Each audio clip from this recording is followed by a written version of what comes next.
This time it is a Junkyard Rescue as a crossover with Roadkill's Junkyard Gold and Steve Magnante. Yeah, he pretty much burned us, didn't he? It is a Galaxie far, far away. Whole 34 miles. About 34 miles.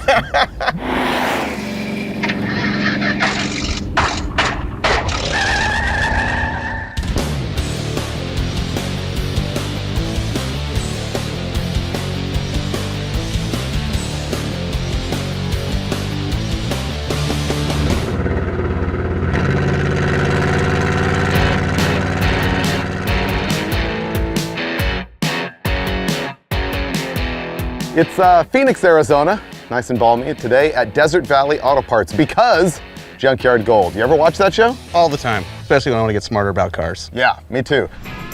When I am in a great old car junkyard, I am in my happy place. It is just like one of the greatest things on earth to me, which is why I love this MotorTrend show called Junkyard Gold. And there was a first season of it. It's a show with Steve Magnante walking around and basically looking at old cars and giving you factoids about them that you never knew before. And so, we're bringing it back. It's going to be Roadkill's Junkyard Gold. I'm using him as my eyes and ears to find the greatest cars in America in junkyards that Finnegan and I can then go nab and make run and drive. All of our greatest work happens in junkyards. And it's about to, so we're going to go see what Steve's got for us. I've seen it. I think you have. But... My memory sucks. I haven't seen anything. Okay, you're going to like it. All right. I promise. Magneto. Hey guys. Yo. You saw the pictures. You want to see the car? Yeah. All right, follow me. It's this way. It's red. It's a big block. It's a 4-speed. 4-speed sells it. Yeah, you know, I'm with you. You know, the automatics can be so problematic and freeze up and all that kind of stuff. And here it is. Oh. If this car was like a 6-cylinder, a small block, no way. I'm with you. Yeah, but the 390 and the stick, 100%. Does it look about the same as it did in the pictures? Oh, it's a lovely shade of neglect. I love it. This is great. You know, photos add 100 points of goodness. It's not that good. Well, look inside. The money on this thing to me is right inside, the 4 on the floor. Okay, this is sweet. Yeah, back in 1964, somebody brought this car home and showed his buddies the 4 on the floor in his new big block Ford Galaxie. Yeah. That was a big deal when this car was new. Look at that console. Yeah, it's cool. It's cool. You guys will make it. You guys will hit the road in this thing. Does it have power steering and stuff? Take a peek. There's no air conditioning, no problem. Simplicity, I'm going to guess, is the... It was a big attraction. The fewer accessories, the easier the Junkyard Rescue. Oh, it's got the single pop master cylinder with a booster. Yeah. Okay, explain to such ignoramuses as myself, Mike, and the audience why it says Thunderbird on the valve covers. Well, Ford, the Thunderbird from 55 on up was Ford's halo car, and they often referred to their larger engines as the Thunderbird V8, even though it wasn't in a Thunderbird car. And this does have something kind of cool. The chrome on those valve covers is not factory issue. This is the Z-code 300 horse 390, which I think would have had just a blue or a black engine. The chrome is probably 406 valve covers that some enthusiasts added. Well, the Ford is out of my hands. Mike and Dave have taken possession of this car. And I think if they attend to the details of this car, bleed the brakes, make sure the wheel bearings are packed, I would even prime the engine with an electric drill motor, get the distributor out, run that pump backwards, you know, pump the motor full of oil. If they do that kind of stuff, I think they have a good shot of getting this thing on the road and out of here. But it's not in my hands anymore. I'm going to keep looking for more cars and more junkyards. I like what Steve brought us. It's got a 4-speed, which is good. It's got a big block, which is also good.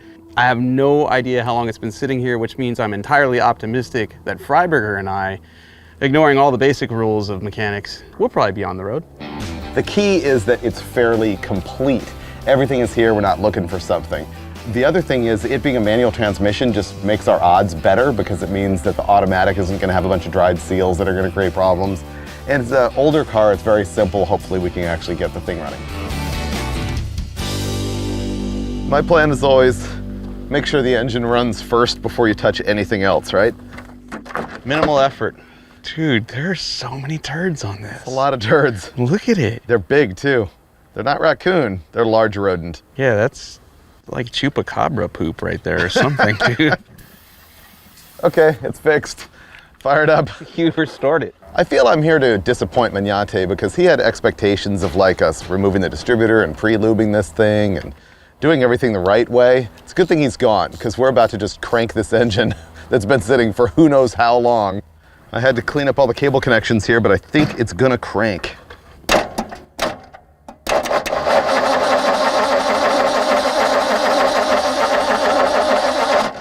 promising. Wow. No clunking. Okay, so you want to try key? Yeah. Try it. Maybe the ignition works. There we go. No way. No spark. That's cool that the key works. Yeah. It seemed like I didn't have any spark because I put flammable brake fluid down the carburetor and it didn't go. So now I'm gonna see if it does. Okay, crank. Okay. Ah! Yes, it has spark. We have spark. Probably just cold. Woo! So it's got something. Maybe it's not quality spark. It is not quality spark. It's not a nice big orange spark. It's a little tiny orange spark. So by hot wiring it, we're gonna attempt to make that a little bit better. And the other thing we have not looked at all is if it's getting any airflow through the carburetor. I mean, who knows? There could be turds, dead rat.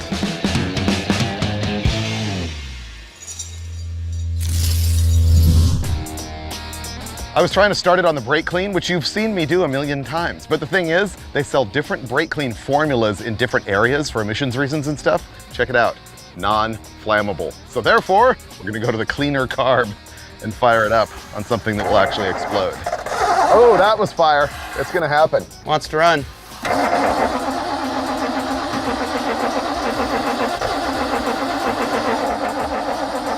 Ah, it really wanted to. If we have a gas can and We some need fuel line. Actual gas, it's gonna work. Okay, that should be a good fire. It wanted to. There we go. Go, go, go. Dude, it wants to idle too. It does. No way. I think we have at least 6.5 cylinders there. Wow, this thing runs good. It's alive. We're gonna be good.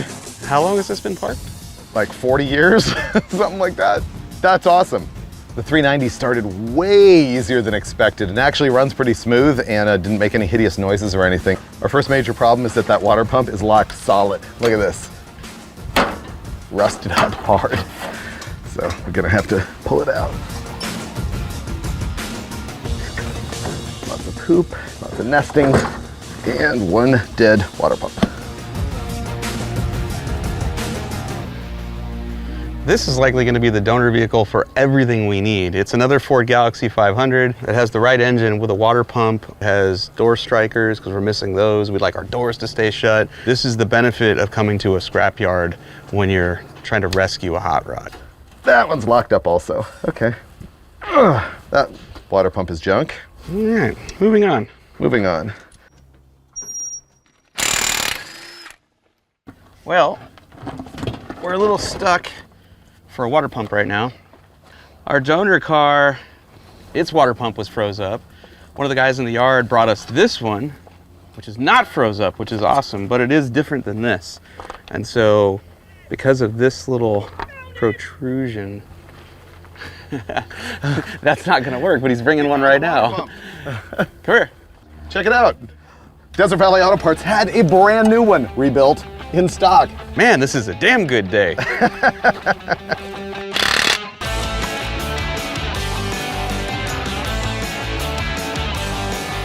We have new radiator hoses, a rebuilt water pump.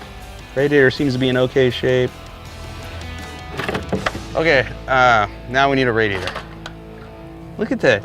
There's a hole right in the middle of it. That's right about where Freiberger was working with the ratchet that he got stuck in there. Pretty sure Freiberger is the reason we're not driving this car. I ruined the old radiator as I was trying to fix it. So Finnegan went on the hunt, which is some kind of 64-ish Thunderbird radiator that appears to work perfectly with the exception of the upper nipple, which is too small. You don't hear that a lot. Nipple's too small. Well, because it works so well on the He Hate Me Econoline, we are once again sleeving a radiator outlet that is way too small for a hose that is just the right size. And this time, duct tape. This is a big moment right here. Does the stock mechanical fuel pump actually pump fuel? We're questioning it because the fuel line to the carburetor was just cut in half. What we're gonna do now is hook up the inlet side of the mechanical fuel pump just to our bucket, see if we can get it to drink gas.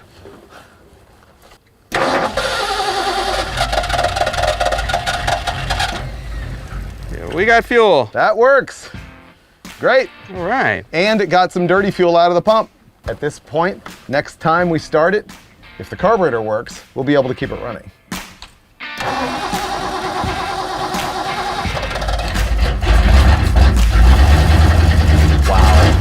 It's alive. Oh, turd dust everywhere. That's incredible.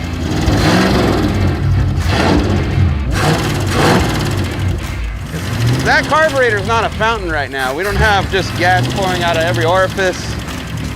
That fuel pump seems to work just fine. I say we check the brakes, check the gears, hit the road.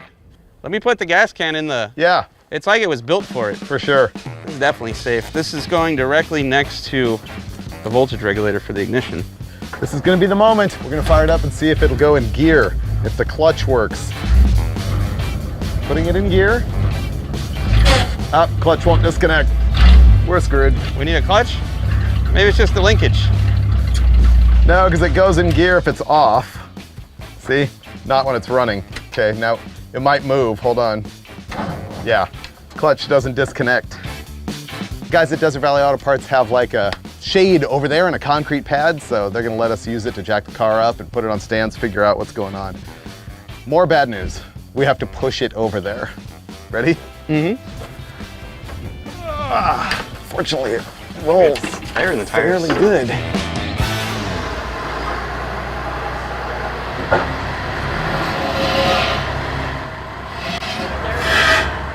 Okay, back is good. Thank you. Okay, clutch in. The clutch has like 2 inches of free play. It's starting to move. I think the thing is just stuck together.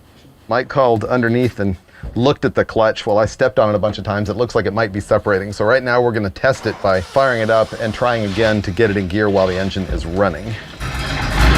It's moving now, isn't it? Yeah. The brakes must be stuck. So we're gonna try to use rust penetrant on the clutch and hope that it recovers. Holding, not doing anything? Wow, it's like the desert's coming out of this clutch right now. Well, maybe that's it. Maybe it just needs a hose up in there. Go ahead again. Now the clutch is returning. Yeah, I think it just needs to be flushed. It's moving pretty well now. Yeah, and the pedal's coming up every time. I'm gonna see if that helped anything. Ooh, it goes into gear now. Easy. Hey. Yeah, I think the brakes are just holding it. Man, this thing runs good. Listen to that. It's like a speedboat. Blub, blub, blub, blub, blub, blub, blub, blub, blub.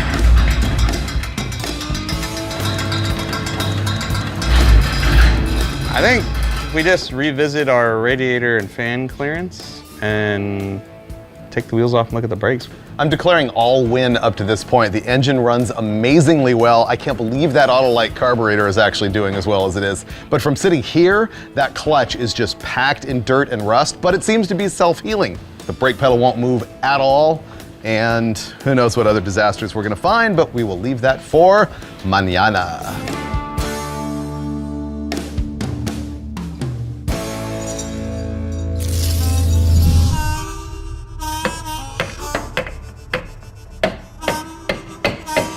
Oh, dude, you fixed it. Get out. No. Keep going now. This is fun for me. I really wanted to believe. Man, we are so close and yet so far. And the far is that master cylinder right there. When these things sit forever, usually that little piston just sticks in the bore in there and the pedal won't move at all. So first thing I'm gonna do is remove that deal and bleed the brakes and get out of here. Yesterday when we were working out in the field, there was this old 2-door Falcon wagon that was super cool. And it had this ancient, like burned out bumper sticker on the back that said, "The Stakeout." And it turns out it's like this cool old restaurant that's been there since 1951. So, we'll go there. Let's find out if we can even get this thing on the road though. He's gonna try the pedal now and see. Yep, that's fine.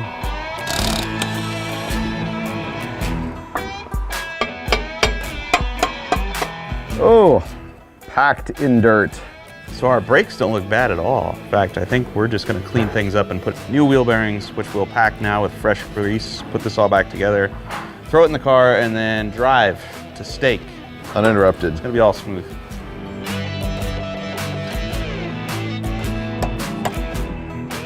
It took a couple hours to get it delivered, but we have a brand new, completely archaic, single pot master cylinder at the go. I'm about ready to bench bleed this thing. And I'm gonna make bubbles by cycling it. There we go. Okay, install it. Aha!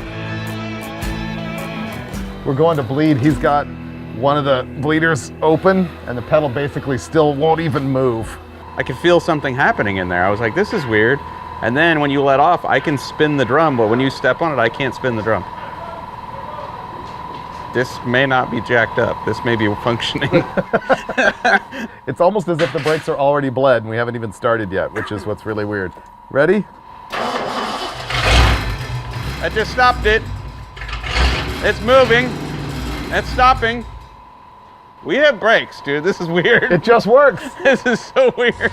Let's go test drive this thing. The crazy part is it had that much brake fluid in the master cylinder. You know, just enough where it Stayed bled. stayed bled. Yeah, and we bench bled it, Yeah. and then all there was that little bubble right at the end of the hose. We're so good at this. Really good. This is the fabulous Freiberger fuel system. See, we're gonna run the stock tank that's in this thing and we have no idea what's in there. It's probably full of dirt and crud and all sorts of stuff. And so I run multiple filters. So we'll drive down the road and this one will clog and then we just remove it. Then we keep driving until this one clogs and then we just remove it. This works way better with clear versions of these filters, but this is a way to get on the road from the junkyard with minimal effort. Gotta fill this 5 gallons in there and then go get another 5 gallons and put in there, and hopefully that dilutes it enough where it just doesn't clog every fuel filter we put between here and the carburetor. We'll drive today. We'll get somewhere. We're one step closer. I ransacked the junkyard and came up with whoosh. Do you call them dish mags or do you call them slot mags? Whatever you call them, they're retro cool. These are 14x7s. We got some 225 7014s on these babies, and we're good to go. Ooh, this thing's gonna ride sweet.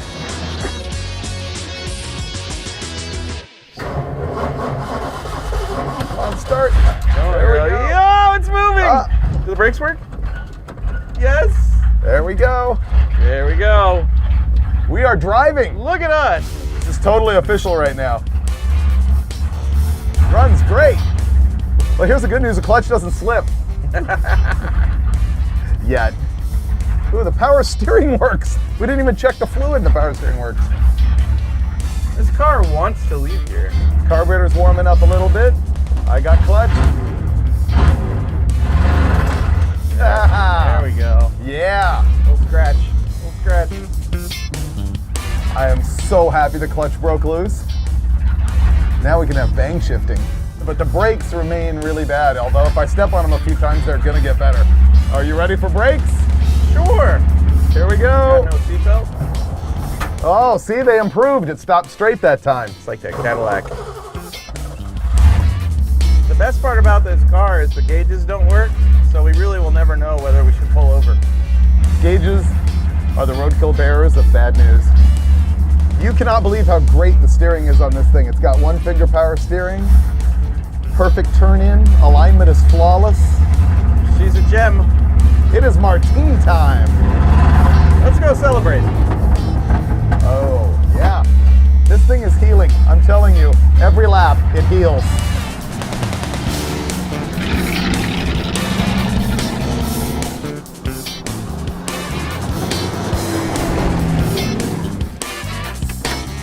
That was a successful test drive.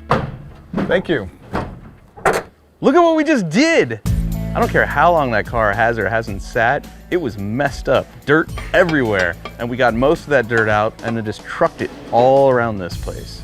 The car is healing itself. As soon as we got it out driving around in the junkyard, all of a sudden the clutch freed up. The first time I stood on the brakes real bad, it like pulled to the right. It felt like only one tire was locking up. But the more times I hit them, the more they all sort of worked in. The car just wants to come to life. But it's gonna strike on the road because tomorrow morning, all we gotta do is like tune that carburetor a little bit. It's kind of too much junk for me. And we sprung a big old leak in the heater core, gonna have to fix that, no big deal. But after that, we are in the wind.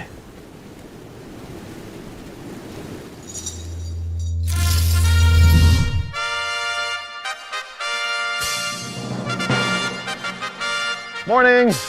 Today's the day. We will soon be in a galaxy far, far away. But first, there's some wrenching to do.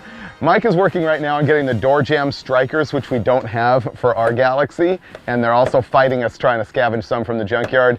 One down, one to go.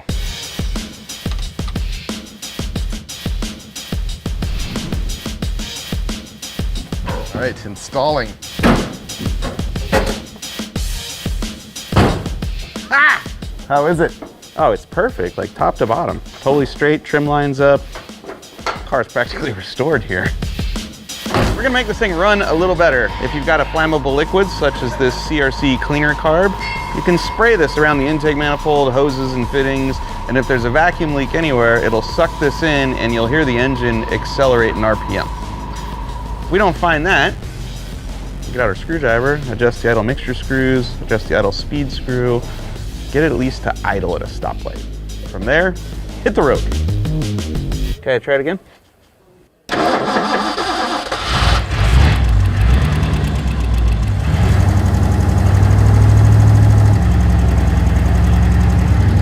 Think the base gasket's leaking. Tighten it up. Yeah. So the flammable liquid test totally works. Engine wouldn't idle. Every time I sprayed the back corner of the carburetor, it would stay running. And eventually we realized there was a vacuum hose connected to the intake manifold with a bolt in the end of it. So that was allowing air into the engine, which of course means we had too much air, not enough fuel, and it wouldn't idle. So this should run now. Go for it, Dave. Yeah. Ta-da! And now we can tune, now that we don't have a vacuum leak.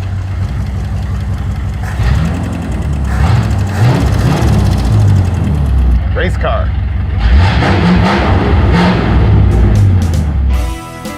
Closing the hood for the last time, for the first time. We are ready. We can't be stopped. Let's go. It actually sounds pretty good. First gear. I dig this console too, even if it is covered in console's mud. great. Wait. How'd I do? Very smooth, sir. I buy Desert Valley Auto Parts.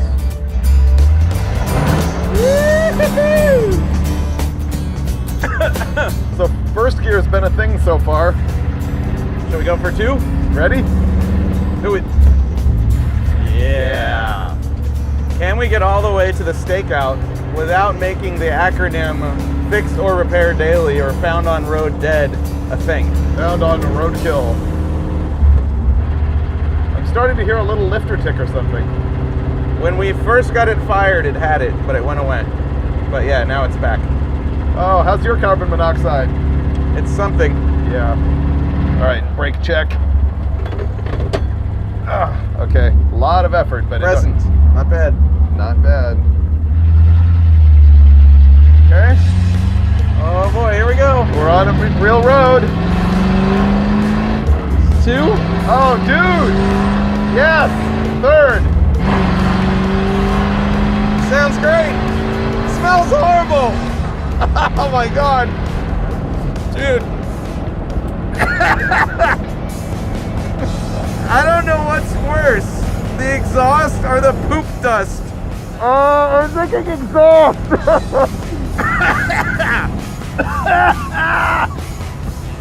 Oh, I can taste the turd.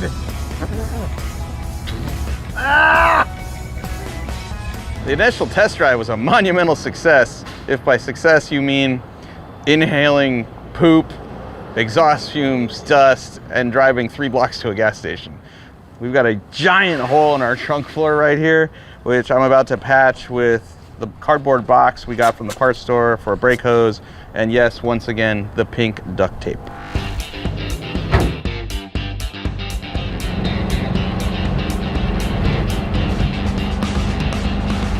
Wow. Where's the airflow was good. It just sent a bunch of dirt.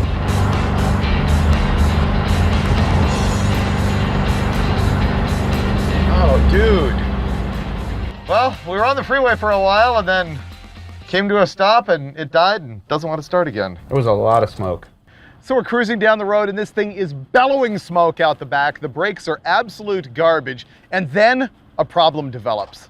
We actually are about to blow the lower radiator hose off the thing, and that's something we can't live with. Turns out the clamp is dangling freely on the hose. So that is the problem. We've had remarkable luck lately with head gasket in a can, so we're now going with the piston rings in a can. This will do absolutely nothing, but it will restore compression, restore horsepower, restore engine life, and reduce oil consumption. Yeah. Okay, valve stem seals are replaced. Nice work. On the road again.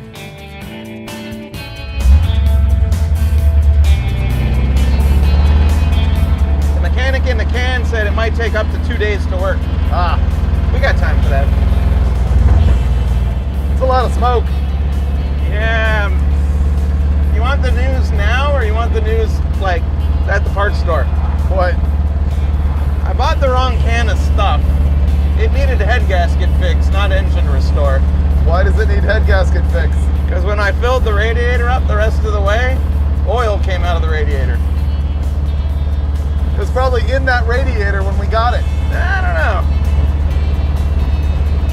Well, we could get that head gasket sauce. Yeah, we can certainly try that. Apparently we're gonna have to pour in some super sauce to keep oil out of the radiator. Oh, wow. Yeah, see? That's black. You know what that is? That's exhaust. Well, earlier when I dipped my finger in it, it was oil.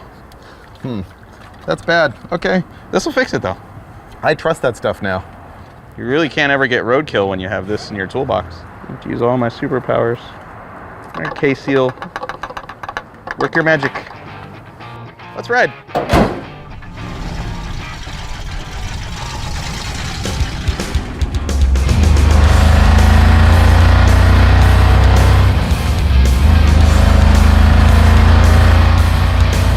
A lot of smoke in here. I feel like Chong. You look more like Cheech. Here's the better looking one.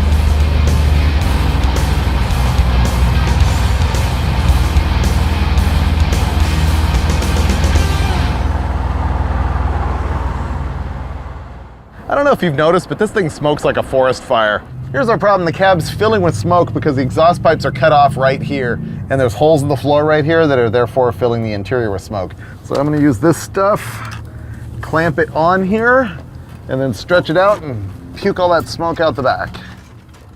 I think the last time we put a carbon monoxide sensor in a car was in the He Hate Me, and it never went off. But this time, it could actually be a thing.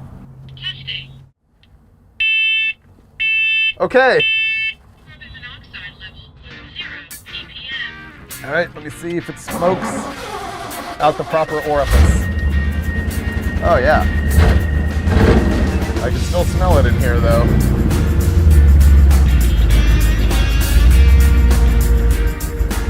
Wow, is it bad? Not sure I've ever driven anything that smokes this bad. That's coming inside still. Yep. Blowing right in here. It's on my side. We're gonna have to stop again. We cannot sit in traffic. The whole inside of the car just fills with smoke. It's coming from the trunk, look.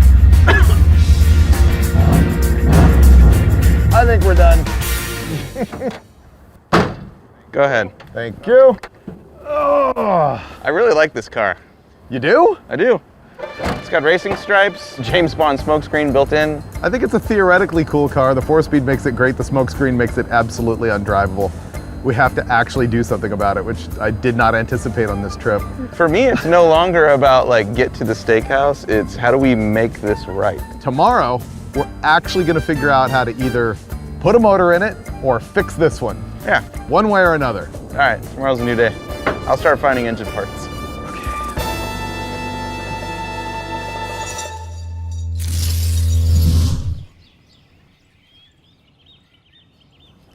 Happy noontime. We spent all morning on the phone, networking, on Instagram, Facebook, trying to find out what we're gonna do. We really badly wanted to just rebuild this engine that's in the thing. Yeah, it turns out you can't find bearings or rings or hardly any gaskets in this town for an FE motor. They just don't exist. But, power of the internet, we found a replacement motor. Rebuilt, sitting in plastic in a teacher's garage, not more than an hour and a half from here. It's gonna be here soon.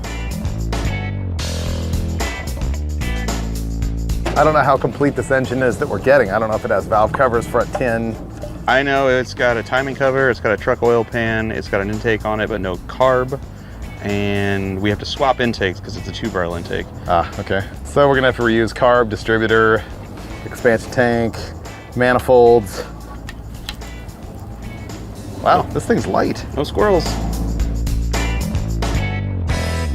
Look what we found thanks to the internet. Our friend Tony dropped off this engine. Might be a 360 or a 390, don't know, don't care. After we negotiated the $1,200 purchase price, and not until it arrived here did we find out this was built by high school auto shop students. So therefore it's way better than anything we could have done. I don't know, dude. They can't paint either. They Look at cannot this. paint. Do you notice that it's got Mercury valve covers though? How cool is that? Oh, that is pretty stylish. Yeah. Unload.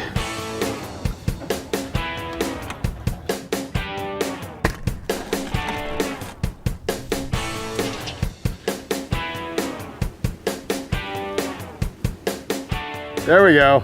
All right, we can get it out now. This is of course taking way longer than expected. We finally got the other engine out of the car. Now it's just a matter of like swapping all the parts over. We got a lot of stuff to do. We're gonna put the whole front dress on here, the oil pan, clutch, flywheel, pilot bushing. Well, we're not the kind of guys that just throw new parts at an old car when something goes wrong and don't ask why. Actually, we are those people. While loading it into the bed of his truck, Tony decided to take the valve cover off, something we haven't done this entire 15-mile trip we've taken. And he spotted the intake push rod on, I think that's number 1. Decided to vacate the premises. For reference, that's what it should look like. That would be our smoke and our rough running. But hey, maybe now the car will do burnouts now that it has a freshly rebuilt motor done by high school auto shop students. Looks great. It's surfaced. Put it Yeah. on there. Uh-huh. Perfection.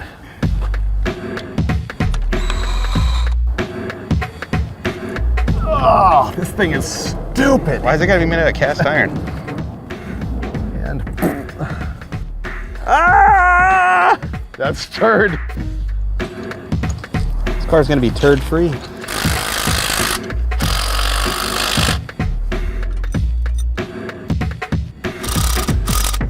Same news as last time, except for darker.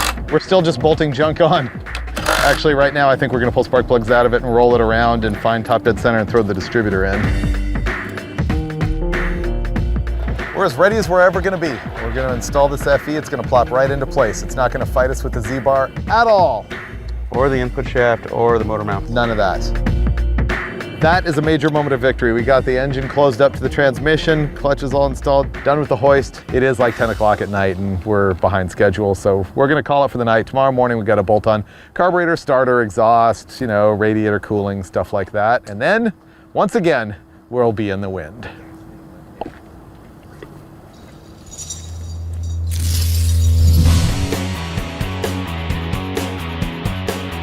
I can't even believe this carburetor works as well as it does. Finnegan's underneath handling the starter and the exhaust and the clutch Z-bar and all that annoying stuff, and I'm doing fun things like carburetor, fuel system, spark plug wires.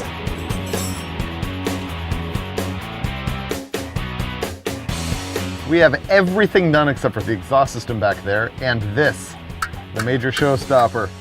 The activation rod off of the pedal won't hook up to the clutch fork because it's about that much too long, because the fingers on this diaphragm type clutch stick out much more than they did on the long style clutch.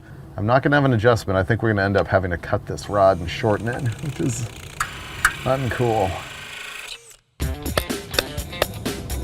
Okay, step again. Now I'm gonna take the rod out. Step on it to the floor. Yeah, it moves way more. The frame end of the Z-bar is not attached anymore, which is the problem. It's missing a bushing on the Z-bar that goes into the frame rail and it kind of holds everything up higher. So right now when you push the clutch, the rod is actually running across the top of the steering box and hanging there, and also hitting the inner fender well. Clutch like it's supposed to be there, and it's resting there. That is our problem. We're all about the setbacks here on Roadkill, and the clutch linkage is one of them. We're still gonna be battling that one. It's a big problem. But while I was fiddling with that, Mike put water in the radiator and it all fell out of the back of the water pump and hit the ground. And so we found out that the bolt holes that hold the water pump on are not blind, and we didn't seal them, and they were puking real bad, and so was the thermostat housing. So we're resealing all of that. Okay. It's looking like the radiator leak is fixed. Now I'm back on the clutch, which is super ungood. We gotta take this Z-bar out. No. So the Z-bar goes onto balls on each end of it to pivot, and unfortunately, we only have one ball. The ball looks like this. This is the one that goes on the engine side, and we had that bolted up, but it wasn't attached on the other side of the frame, so it was just all wonky. Now we're fixing it. We're unwonkifying it.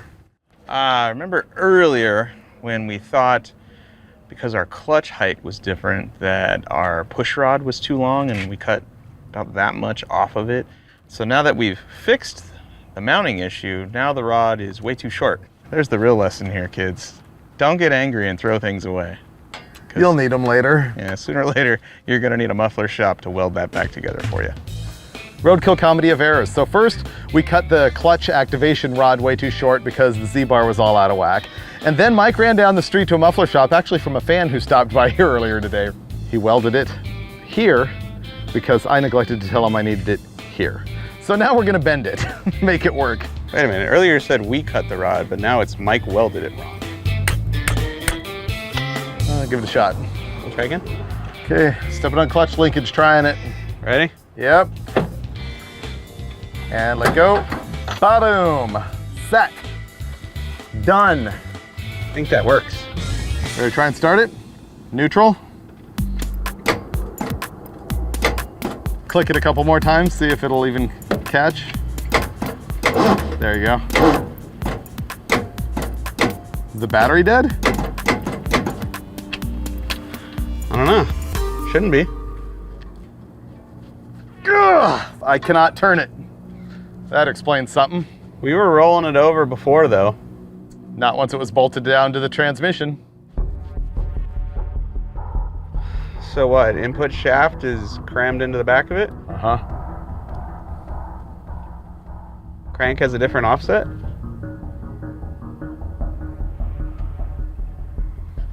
Back of the cranks looked identical.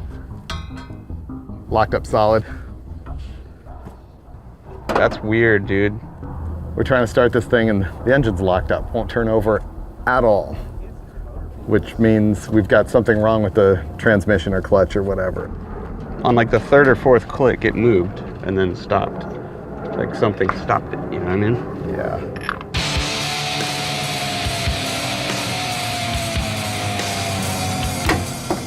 Nope.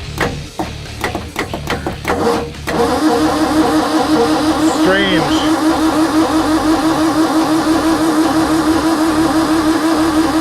The first couple times he hit it, it didn't move. And then all of a sudden it broke loose and went. Still confused. I'm gonna pull off a valve cover and see if we're getting any oil pressure.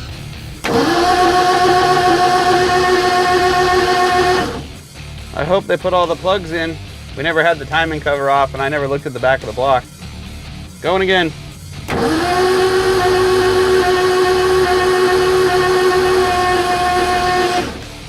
That is not normal. Our high school auto shop motor has no oil pressure. I can see not all of them having oil, but none of them having oil is not normal. Not one. For the record, I do not feel good about this at all.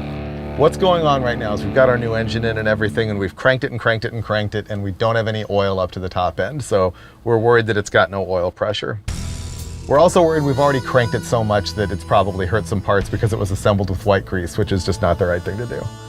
So we're gonna continue with the badness, and we're gonna start it with the valve covers off, hoping that it'll have enough RPM to actually pick up oil and get some oil up to the top end. Now, if we fire it up and do this and oil doesn't ever appear, that means that we've run the thing brand new with no oil pressure in it whatsoever, and almost certainly we will hurt something, probably flatten the camshaft. Can you crank some timing into it?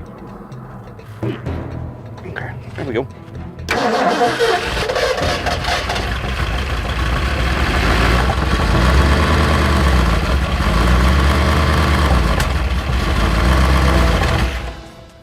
That runs terrible.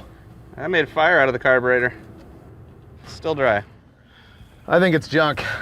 I got a bad feeling. The valves are barely opening. It's got no oil pressure. We've probably already wiped the thing. We are not getting steak dinner at the stakeout tonight. We can walk to the Sizzler. Is there oil in the tops of the lifters on this side? No. Anything? Nope. It runs terrible. It seems to me like it needs more advance. I'll put more in it.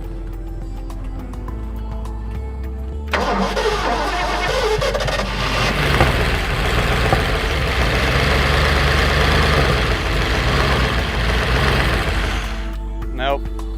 It's dead. The smoke would indicate it's unhappy. Yeah, we just killed that motor too. It's got no oil pressure. It's got to be the distributor's not engaging the drive shaft. But by this point, we've wiped all the bearings and Yeah. of course, I mean, these valve springs have no pressure. Who knows? The thing could run 100,000 miles if we could make it have oil pressure, but we can't without taking it out of the car and taking it apart and seeing what's wrong. Next time on Roadkill.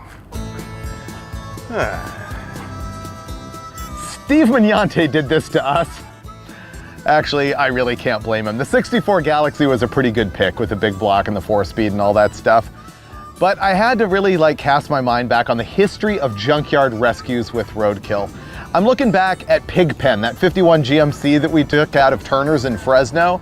And honestly, that thing only made it 15 or 20 miles down the road. Maybe not even that, before a pinched off exhaust stopped us and killed the motor in that thing. And then there was the Disgusting at Colorado Auto and Parts. That thing ran great the day that we rescued it and did some donuts around in the junkyard. But then, months later, when Finn and I tried to drive the thing and did some more donuts, we found out that it had no oil pressure because there was leaves packed in the oil pickup, and we killed that engine. And so now we're 3 for 3 with the 64 Galaxie. The 390 was actually pretty good going out the front door of this thing, but man, it started smoking pretty fast. And as it turned out, it bent a push rod, probably because it had a sticky valve guide, and it started running on 7, and we decided to fix it because the whole point of Junkyard Rescue is a rescue, right? We ultimately picked the wrong motor and didn't really do due diligence with it on making it run and drive like you would do if you were in your own driveway, and we end up killing it too with no oil pressure whatsoever. But the thing is, anytime you can get an old car on 4 wheels, running, driving out the front door of a junkyard and into your garage and ready for some rescuing, that is a win. And this thing will be in the long run, because I think Mike and I are both sort of disappointed by the failure here and dedicated to the fact that the car has to live again. So someday on another Roadkill, we'll get this thing going. What we'll do with it, I'm just not sure yet, but it'll probably involve steak. The very last thing you should do before embarking on any vehicle you get out of a junkyard, vacuum out the turds. That's just, oh man, I can feel it going through there. Ah! No, Chupacabra, no. Don't come back to life.